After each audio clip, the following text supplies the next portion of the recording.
Bienvenue dans le podcast Se traiter en première classe, où chaque épisode est une invitation à explorer le voyage le plus significatif de ta vie, celui vers la version de toi-même qui te rend humble et fier. Je suis Émilie Antoine, psychologue, experte en gestion mentale et émotionnelle. Je suis également la fondatrice de mapsyenlignechaismoi.fr. Ici, nous croyons fermement que se traiter en première classe n'est pas un caprice, mais un acte d'amour et de considération envers soi-même et envers autrui. Dans ce podcast, je te donne des clés pour dépasser tes croyances limitantes, tes blocages, tes autosabotages et faire évoluer ton mindset et ta gestion émotionnelle sans souffrir et sans galérer. Ensemble, nous allons dénouer les nœuds qui t'empêchent d'être une femme plus confiante, plus sereine, plus épanouie. Avec ma méthode innovante, testée et approuvée, qui allie la profondeur de la psychologie, un coaching de déclic impactant, garantie sans blabla, new age sectaire ésotérique, je t'apprends et t'accompagne pour que tu puisses développer une relation saine et authentique avec toi-même et avec les autres. Se traiter en première classe commence maintenant. La flemme de sortir du lit, la flemme d'aller affronter l'extérieur pour aller travailler, la flemme de faire de l'exercice, de faire du sport. En fait, la flemme, c'est notre manière un peu familière de déclarer forfait, si je puis dire, face à la motivation. On va pas se mentir, mais souvent quand on est dans la flemme, l'estime de soi et la volonté en prennent un coup. Autrement dit, ça renvoie pas une image exceptionnelle de soi que de faire le constat de la flemme, quoi. Et gardons en tête que la motivation, réellement, c'est un mécanisme psychologique qui est complexe. Alors, je dis pas compliqué, complexe, mais pas inatteignable. Et surtout, il n'y a pas de fatalité. Alors oui, certes, une mentalité un peu figée, un mindset un peu figé, pourra te faire croire, que ce soit le tien ou quelqu'un qui est proche de toi, pourra te faire croire que tu es impuissante face à cette flemme, justement, et que c'est juste le signe que tu es une grosse feignasse. Eh bien oui, parce qu'on tend à juger ce qu'on ne comprend pas. Et c'est ici que je me pointe pour te servir ma sauce de connaissances afin que tu puisses améliorer ta capacité à te traiter en première classe, bien sûr, et que tu puisses te poser les bonnes questions et mettre en place les actions efficaces pour dompter ta motivation, justement. Bienvenue dans ce 26e épisode du podcast Se traiter en première classe. Dans cet épisode, nous allons voir ce qui tend à nous faire perdre la motivation dans les petits détails du quotidien et ce qu'on peut mettre en place pour pallier à cela et aller au bout de ce qui nous tient à cœur ou pas, parce que peut-être que la flemme, elle se manifeste pour toi dans le fait que tu n'as pas envie d'aller au boulot. Mais bon, il faut bien aller au boulot parce qu'il faut bien payer son loyer et ses factures. Ceci étant, en titre d'introduction, après cette introduction, mais surtout l'introduction de contenu, si je peux dire ça, dans les conseils que je vais te donner ici, je voudrais rappeler une chose très importante. Avoir des hauts et des bas, c'est tout à fait normal.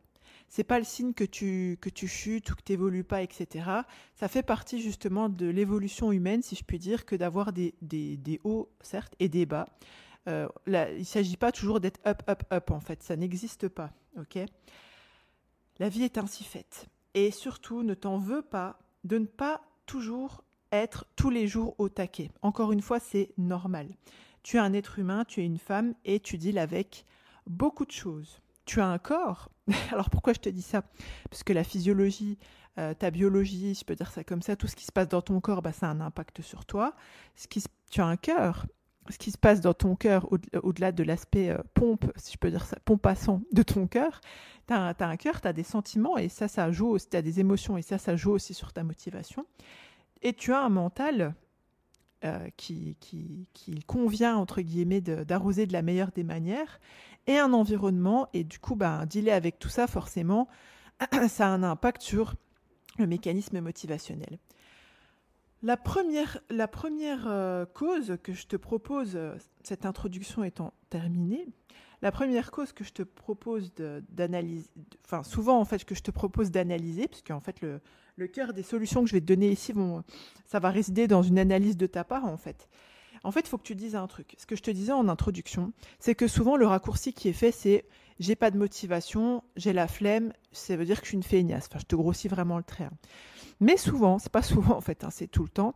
Souvent, la flemme, c'est le symptôme, la flemme, le manque de motivation, c'est un symptôme du fait que tu as un de tes besoins primaires ou pas qui ne sont pas comblés.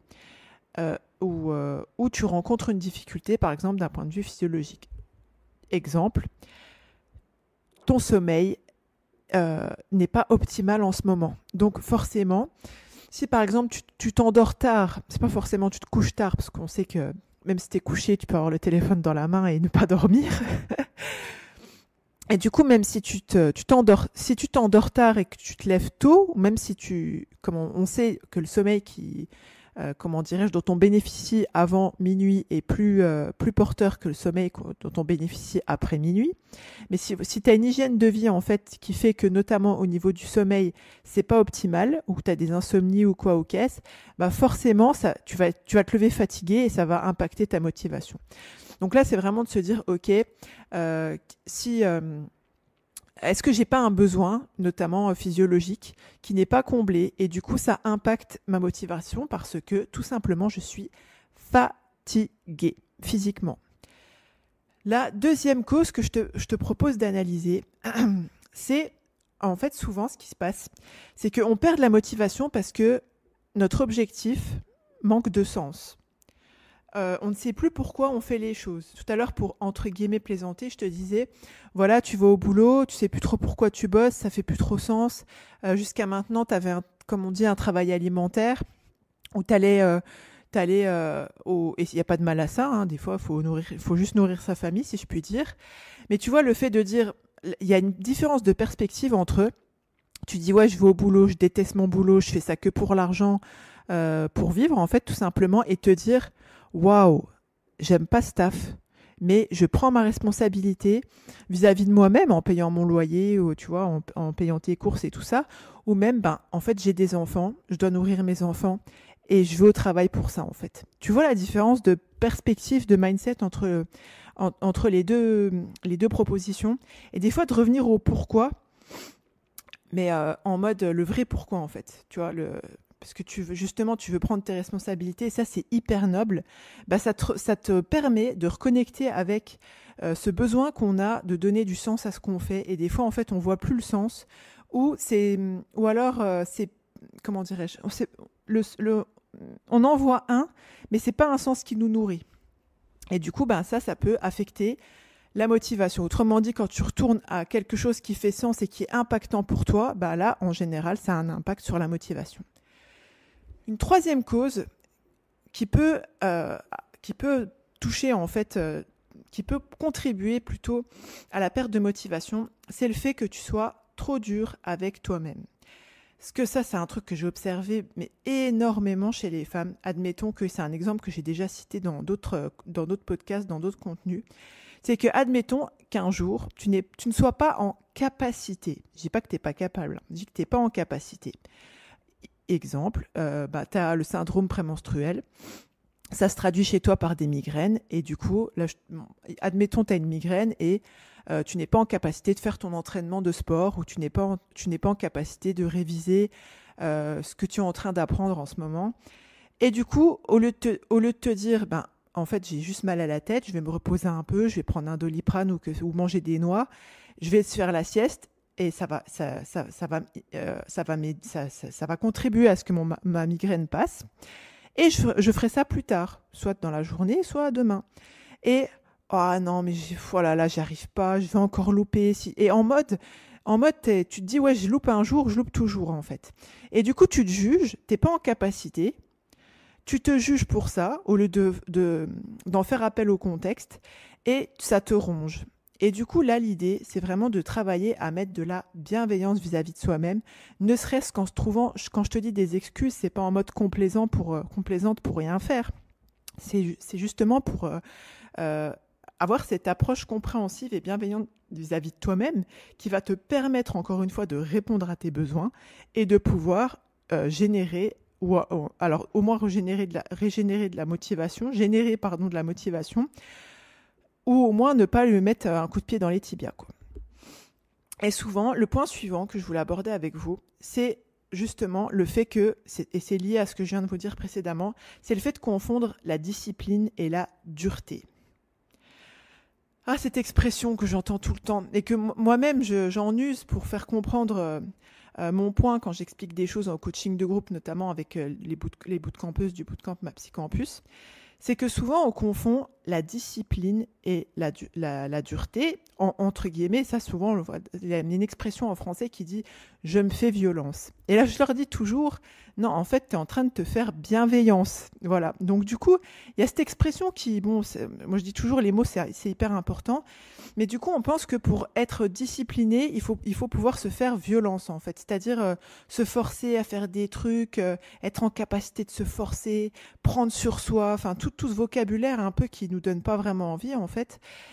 Au lieu de se dire, justement, moi, je pense que la discipline, et la discipline efficace, si je puis dire, pas dans le sens je vais te discipliner où tu vas t'auto-flageller en fait pensant que c'est ça la discipline, mais plutôt de te dire ok, pour accomplir ça, bon, c'est tout ce que je vais vous décrire dans tout ce podcast, mais de quoi j'ai besoin, quel besoin n'est pas comblé, de quoi j'ai besoin en termes de méthodologie, etc. D'avoir une approche vraiment compréhensive et intelligente en fait, et pas juste la carotte et le bâton, si je peux dire ça comme ça, ouais, surtout le bâton.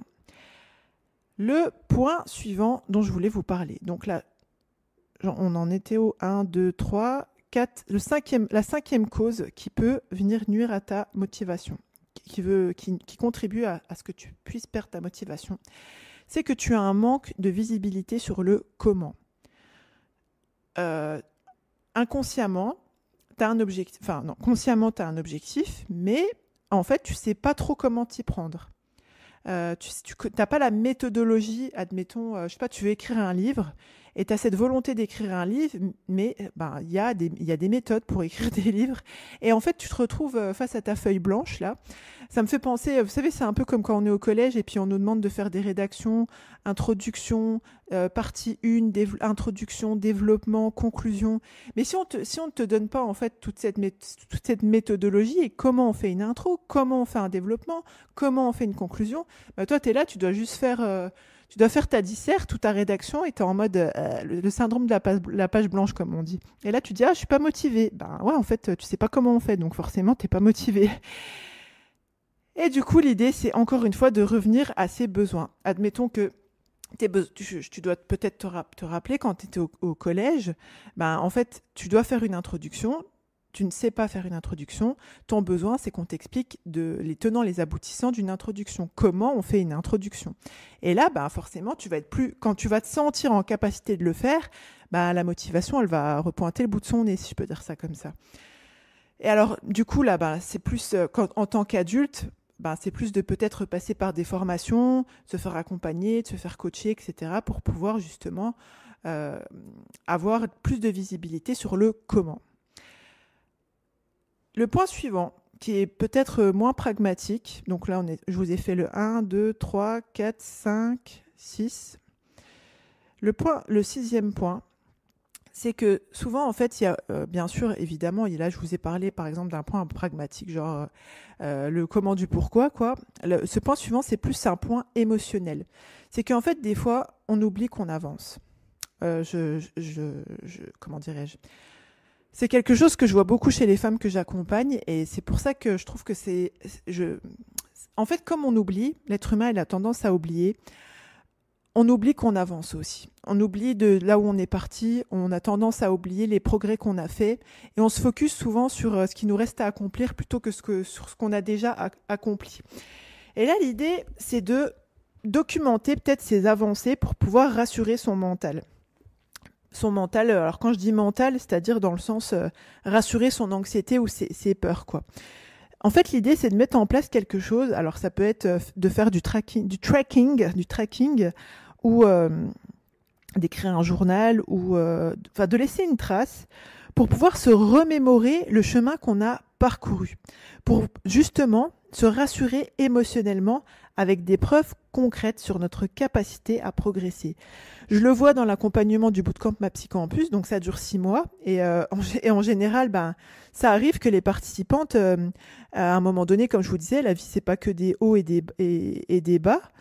C'est pas toujours up, up, up. Il y a des bas et des fois, en fait, on a des petits, même quand on est en train de faire un travail sur soi d'évolution, etc. Bah, ça arrive que des fois, on est en train de passer un cap et du coup, on doute.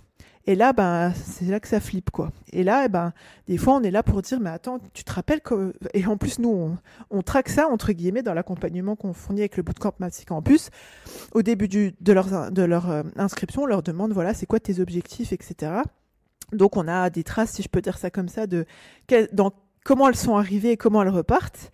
Et du coup, bah, on sait leur remémorer quand il faut que bah il y a un sacré chemin qui a été parcouru. Et du coup, ça les rassure sur leur capacité d'être en capacité, justement, parce qu'on leur donne des preuves concrètes. Et après, je leur transmets des outils tout le long du bootcamp, justement, pour qu'elles puissent devenir autonomes dans leur capacité à se rassurer et à progresser. Le point suivant que je voulais aborder en tant que cause de la perte de motivation, c'est que, comme je vous disais toujours, en tant qu'être humain, en tant que femme, ben, il y a un corps, il y a un cœur, il y a un esprit, il y a un entourage. Et des fois, qu'est-ce qui contribue à la perte de motivation? C'est qu'il y a quelque chose d'autre, si je puis dire, qui nous bouffe notre énergie.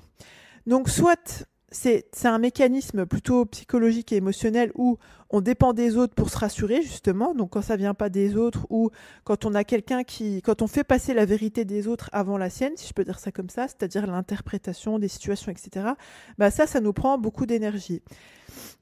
Ou alors, tout simplement, des fois, il y a des remarques ou des remarques de l'extérieur qui viennent plomber notre énergie, notre motivation, parce que les gens projettent leurs propres peurs, leurs propres croyances limitantes, etc. Et ça, du coup, ça vient faire perdre la motivation, tout simplement. Et du coup, là, ce qui est intéressant, c'est vraiment de mettre des limites claires et tangibles pour se concentrer sur ce qui nous tient à cœur. C'est quelque chose qu'on travaille aussi, on va dire, la distance émotionnelle. Alors le but, c'est pas non plus effectivement de plus recevoir les conseils, etc. et de distancier tout le monde en mode oui, les gens sont toxiques et moi je suis parfaite, non. C'est juste d'un moment donné de faire un bilan. Il y a des personnes avec qui tu vas pouvoir parler de tes projets qui vont t'inspirer, te conseiller, te motiver, te soutenir, etc. Et puis il y en a d'autres parce qu'elles ont, pour X ou Y raison, elles sont confrontées à leurs propres démons, si je peux dire ça comme ça. Tu vas éviter de partager avec elles sur des points comme ça parce que tu sais que ça risque de te bouffer ton énergie, en fait. Voilà. Le point suivant qui peut aussi causer la perte de motivation, c'est, et ça je le vois énormément, et je ne vais pas dire que c'est le cœur du Bootcamp Maxi Campus d'ailleurs. Petite parenthèse, si vous souhaitez avoir un aperçu du Bootcamp Maxi Campus et vous voir offrir une semaine de coaching offerte avec moi, je vous conseille de rejoindre le challenge 5 jours pour apprendre à se traiter en première classe qui commence le 23 janvier 2023. Pour vous inscrire, rien de plus simple, vous vous rendez sur mapsyannichez-moi.fr/challenge. Pendant 5 jours, je serai en live sur un groupe privé réservé aux femmes où je vous expliquerai un petit peu la leçon du jour, si je peux dire ça comme ça, et je vous donnerai un exercice impactant pour que justement vous puissiez poser les bases qui vont vous permettre d'apprendre à vous traiter en première classe. Donc ça, c'est un aperçu, si je peux dire ça comme ça, du Bootcamp Maxi Campus, et c'est votre opportunité de recevoir du coaching de la part d'une psychologue experte en mindset et en gestion émotionnelle, a.k.a. moi, Émilie Antoine. Donc, je vous disais, le point là dont je vais vous parler, petite parenthèse refermée, c'est que souvent, ce qui se passe, qu'est-ce qui nous bouffe notre motivation, en fait, qu'est-ce qui crée cette perte de motivation, c'est qu'on a l'habitude d'être plus concentré, d'être plus focus, d'écouter davantage nos peurs plutôt que nos ambitions. C'est une mentalité, en fait. Admettons, tu as un rendez-vous et tu sais que ce rendez-vous, tu vas devoir conduire pendant 1h15, qu'il y a des bouchons, etc. Et tu es en mode, oh là là, j'ai peur, en fait, j'ai peur d'être en retard. Tu es dans la peur, en fait. Tu restes dans ta peur, tu es focus sur ta peur. Il suffirait d'un switch Et ça, c'est vraiment dans le bootcamp Ma Psycampus, c'est ce qu'on fait, ce qu'on opère en fait tous les stades psychologiques, émotionnels, etc. Pour que justement ce soit plus fluide ça devienne naturel, ça devienne fluide pour les participants d'avoir ces switches en fait en termes de croyances, de croyances limitantes, de mindset, d'état d'esprit, de mentalité, etc.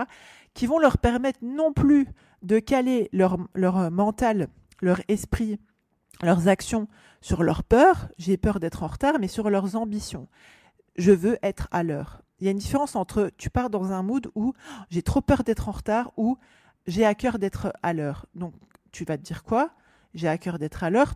En fait, ton cerveau, tu vas l'envoyer sur quelque chose de pragmatique. Ok, je sais que j'ai 1h15 de route. C'est quoi mes contraintes ? 1h15 de route, probablement des bouchons. Ok, je vais partir 2 heures avant. Et là, forcément, tu passes en mode plus sereine parce que tu dis j'ai une opportunité de répondre à mon besoin. Et t'es plus juste en mode oh là là, j'ai trop peur d'être en retard, et puis si je suis en retard, il va se passer ça, il va se passer ci, etc. Et là, c'est la porte à l'anxiété et tutti quanti.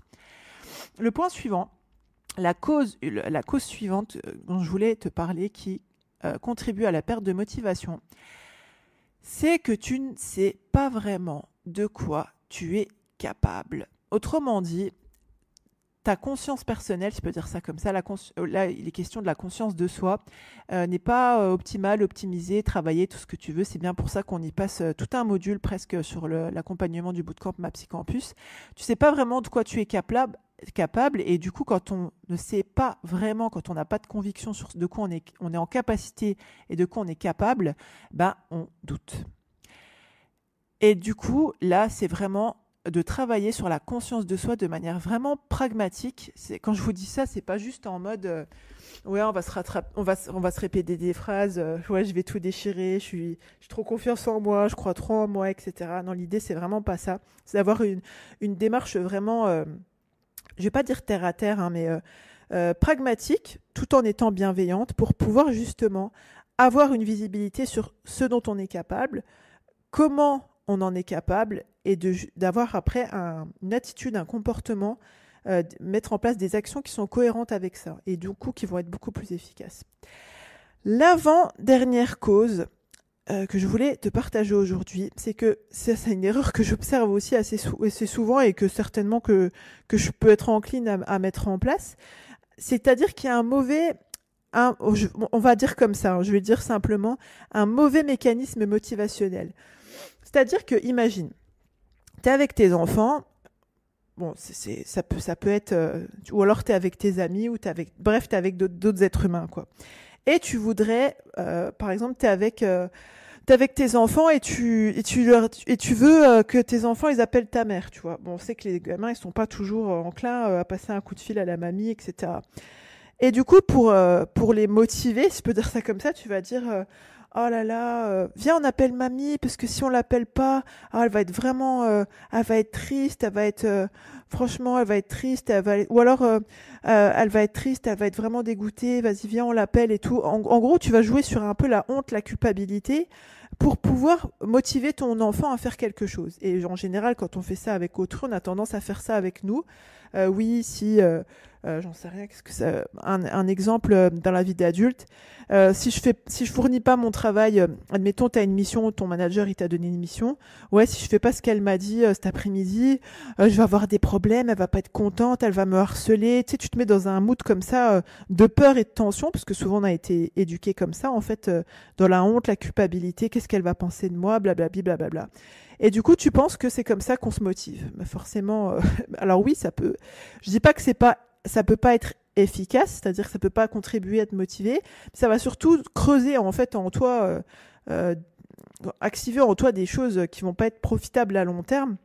La honte, la culpabilité, la peur, bon, après, c'est la porte ouverte entre guillemets au burn-out, à la colère, à la frustration, etc. Parce que tu te cales sur des trucs, sur des sentiments, des émotions, etc. qui contribuent à engendrer après ce genre d'émotions et de résultats.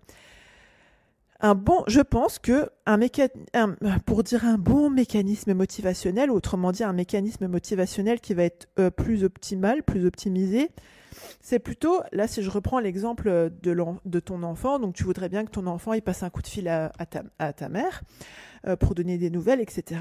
Déjà ce que tu peux faire c'est tu peux chatouiller, si je puis dire, euh, son le fait qu'il soit d'accord avec ça. Le mot m'échappe, son consentement. Merci. Donc tu lui dis, ouais, qu'est-ce que tu penses de passer un coup de fil à mamie? Bon, donc déjà, c'est pas lourd, tu vois, c'est pas ah, mamie, elle va être triste, elle va être dégoûtée si tu l'appelles pas, t'auras pas de cadeau. Enfin, le truc, voilà, la menace et tout. Ah, tu penses quoi de passer un petit coup de fil à mamie? Donc tu mets la tonalité et tout. Bon, après, ton gamin, il peut avoir l'air motivé ou pas motivé, mais tu lui as posé la question. Donc juste, il va se poser la question. Et, ah, je pense, et puis tu peux lui dire aussi, ah, je pense ça ferait vraiment plaisir à mamie qu'on l'appelle et tout. Tu sais, tu le mets dans l'ambiance, tu le mets dans, tu lui fais visualiser une bonne issue de la situation, tu vois. En plus, ce serait vraiment un beau comportement, tu seras trop fier de toi après. Et là, tu chatouilles plutôt les mécanismes de la fierté, etc. Donc, est-ce que vous voyez la différence? Est-ce que tu vois la différence entre, ouais, si on n'appelle pas mamie, tu sais, tu lui mets de la honte, de la culpabilité, elle va être triste, elle te fera plus de cadeaux, tu sais, genre du chantage et tout, et entre, ouais, qu'est-ce que t'en penses? Et tu lui dis pourquoi ça serait bien, et tu lui fais visualiser comment il se sentirait après, euh, et, euh, et qu'est-ce qu'il pourrait faire pendant l'appel? Mais moi, tu pourrais lui montrer, tu pourrais lui parler de ce que tu as fait aujourd'hui, etc. Et tout. Tu vois, la manière. Donc, le mécanisme est souvent, du coup, ce qui cause la perte de motivation en nous-mêmes ou vis-à-vis des personnes qu'on cherche à motiver, bah, c'est qu'on n'active pas les bonnes clés de motivation, en fait. Et ça peut être pareil pour nous. Il y a une différence entre dire ouais, si je fais pas mon taf à l'heure, alors souvent c'est aussi centré sur les autres, ma manager va pas être contente, je vais me faire virer, c'est la honte, elle va m'afficher devant tout le monde, des trucs comme ça où voilà, pareil, t'es dans une ambiance de honte, de culpabilité, de peur, euh, je me sentirais vraiment accomplie et fière si je fais mon travail en temps voulu. Voilà, tu sais, où tu te visualises en fait en mode, tu produis ton travail, t'apportes de la valeur à l'entreprise, tu sens que tu as mérité ton salaire. Enfin, tu vois, c'est pas le même mood en fait. Donc, c'est vraiment important, je pense, d'avoir conscience en fait qu'il y a des mécanismes pré-motivationnels, si je peux dire ça comme ça, et de mettre de la conscience sur comment on va venir les stimuler, que ce soit vis-à-vis de nous-mêmes ou vis-à-vis des autres. Et en parlant de stimulation, sans transition, le dernier point, cette 11e cause de la perte de motivation, c'est que, comment dirais-je, parmi les mécanismes motivationnels, bah, il y a le fait, on en a parlé tout à l'heure, d'avoir conscience qu'il faille répondre à ses besoins pour pouvoir avoir l'énergie tout simplement d'accomplir ce qui est important pour nous, ce qu'on a conscientisé qui était important pour nous. Et en fait, des fois, comment dirais-je, on manque de motivation parce que tout simplement on manque de stimulation. Mais quand je vous parle de stimulation, cette stimulation relationnelle, sociale, intellectuelle, tout ce qui va faire qu'on n'est pas rechargé et du coup on est en mode down, quoi. On est en mode down, on n'a pas envie parce qu'il n'y a pas un truc qui est venu nous redonner la patate, nous redonner la pêche, nous donner envie, être en mode excitation et tout. Donc du coup forcément on perd de la motivation parce que il n'y a pas quelque chose qui est venu nous stimuler, tout simplement, quoi. Et ce manque de stimulation là, et ça c'est quelque chose que j'ai beaucoup observé, le manque de stimulation notamment intellectuelle, on a certaines personnes, des fois ça peut les mener à la dépression. C'est hyper important de se stimuler avec des choses, je vais vous dire positives. Bon, ça fait un peu, comment dirais-je, niais de dire ça comme ça, mais il faut se dire un truc, c'est que si on passe sa journée à scroller sur Insta sans stratégie, j'allais dire, admettons, bon, tu scrolles sur Insta, mais ou TikTok ou que sais-je, ou YouTube, parce que tu es en train de chercher à apprendre à faire un plat. Je sais pas, admettons, tu veux apprendre à faire des lasagnes, et du coup, tu regardes des vidéos sur comment on fait des lasagnes, parce que c'est en train de t'apprendre quelque chose, donc tu es dans une perspective intellectuelle. Donc c'est pour ça que je diabolise pas les réseaux sociaux, parce que ça dépend, c'est comme tout, ça dépend de l'utilisation qu'on en fait. En revanche, si tu scrolles où il n'y a ni queue ni tête, en fait, ça t'apporte rien, ça te stimule ni d'un point de vue relationnel, Tu as chatté avec personne, tu as échangé avec personne, parce que des fois, sur les réseaux sociaux, on peut aussi échanger avec des personnes intéressantes, partager des expériences de vie. C'est pas forcément jeter à la poubelle, si je peux dire ça comme ça. Pareil pour d'un point de vue social. Et intellectuel, ben voilà, si t'as pas, si t'as pas un but en fait, tout simplement, qui fait que tu recours à ça pour te stimuler, t'apporter quelque chose, apprendre, etc. Bon, bah, c'est clair que si c'est juste en vain et que t'as pas de stratégie, bah, à l'issue de ça, en plus, tu vas te dire, là, j'ai vraiment perdu mon temps. Donc ça va encore plus te plomber, ça va encore plus te faire perdre ta motivation. Alors que si tu vas avec un objectif, bah, et que tu as l'impression d'avoir atteint ton objectif, bah, tu vas te sentir rempli en fait. Et ça va jouer sur... Tu vas te sentir opérationnel pour faire tes lasagnes. Tu vas te dire, il est où le plat en verre? Elles sont les feuilles de pâtes? Où est la viande hachée? Où sont les carottes? Allez hop, on y va. Voilà, donc, ce que je voulais vraiment transmettre comme message en analysant justement ces causes possibles de la perte de motivation. Alors, bien sûr, je ne dis pas que ce sont les seules causes. Il y en a probablement d'autres, mais voilà, quand j'ai préparé ce podcast, eh bien, c'est les 11 qui me sont venus en tête. Et l'idée, c'est ce que je voulais vous transmettre, c'est toujours ce dont je vous parle dans les podcasts, c'est qu'il n'y a pas de fatalité. Il n'y a pas de fatalité. On peut changer sa mentalité, son mindset, son comportement pour rester motivé. Et quand on a une baisse de motivation, d'avoir les bons outils, en fait, les bonnes clés de compréhension pour pouvoir justement agir et agir dans l'espoir, si je puis dire, de faire évoluer les choses. Si tu es prête à donner un tournant à ta vie et à embrasser pleinement l'idée de te traiter en première classe, je t'invite à rejoindre ma Psycampus. C'est le pas décisif vers une version de toi-même plus sereine, plus confiante, plus épanouie. Sur ma Psycampus, tu commenceras par découvrir les fondations de la maîtrise mentale et de la gestion émotionnelle, posant ainsi les bases saines de ton évolution. Ensuite, tu embarqueras sur un voyage transformateur qui te révélera comment accueillir ton unicité et cultiver une paix intérieure face aux défis de la vie. Tu apprendras à forger de la confiance et à vivre en harmonie avec ta nature profonde, tout en affirmant tes convictions, tes valeurs, tes principes avec bien plus d'assurance. Tu recevras les clés pour prendre des décisions judicieuses et structurer ta vie de façon à ce qu'elle reflète fidèlement tes aspirations, tes valeurs et tes principes. Tu seras guidé vers la maîtrise de ta sérénité intérieure et l'expression de ta grâce naturelle. Je te fournirai, étape par étape, une méthode pour devenir une femme non seulement capable d'agir conformément à ses ambitions, mais aussi de célébrer son épanouissement personnel, professionnel et spirituel. Avec ma méthode alliant la profondeur de la psychologie à un coaching de déclic garanti sans blabla, New Age, sectaire, ésotérique, tu passeras de la théorie à la pratique, te dotant des outils nécessaires pour une évolution tangible. Et c'est sans risque. Si après avoir activement participé et suivi tous les modules, les rendez-vous individuels, les rendez-vous groupés de coaching, de cercle, en live ou en replay, et planter les graines des exercices proposés, tu ne constates aucune amélioration, nous nous engageons à te rembourser intégralement.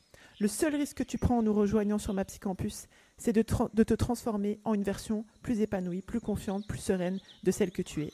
Pour commencer ce voyage transformationnel, rends-toi sur mapsyonlinechez-moi.fr/mapsycampus, MAPSYCAMPUS.